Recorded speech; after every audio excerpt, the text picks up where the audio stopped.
All right, for documentation, I've added a lot of stuff throughout the time. I think this is one of the things that I've like slowly been adding stuff to while we've been working on stuff. So I have all my tools in here that explains like what AI tool does and what functions are in it.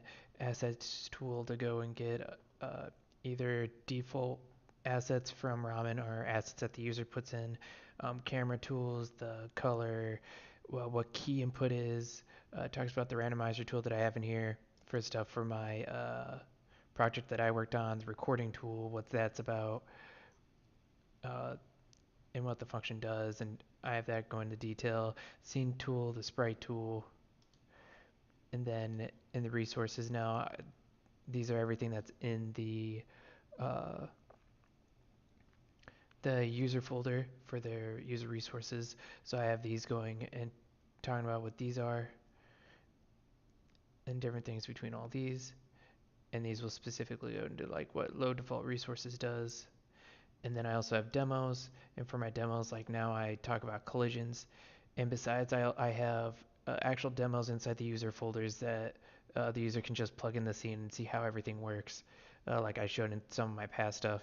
I also have these codes copy and pasted into here so that I can go and talk about what like each part is doing and like what the update is for and how the collision's working and why I'm not using other in here just because I needed to show that like other can be used, I'm just not using it, and how the structure is being used, even though this is wrong. So I even have another one after that talking about how, uh, not showing them how to make a factory, but how to use a factory to use a scene entry and scene exit to submit for uh, updates and draws and everything like that.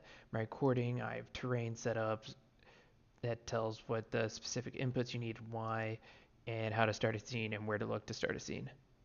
And talking about like you don't need to worry about the recording tool. So I have a good amount of stuff in here still, and then I still have a lot of my private stuff that I did from last quarter on here that's telling what everything is. So a lot of it is still here, and I still have new stuff in here too, like my recording module. So recording module, I actually have talking about like documentations, and I don't have as much here just because this is something that the user doesn't see, but the recording tool I will. That if we go into recording tool, then we start having what everything is. And this was one of the last things I started putting in and talking about what the states are and the file names and everything like that.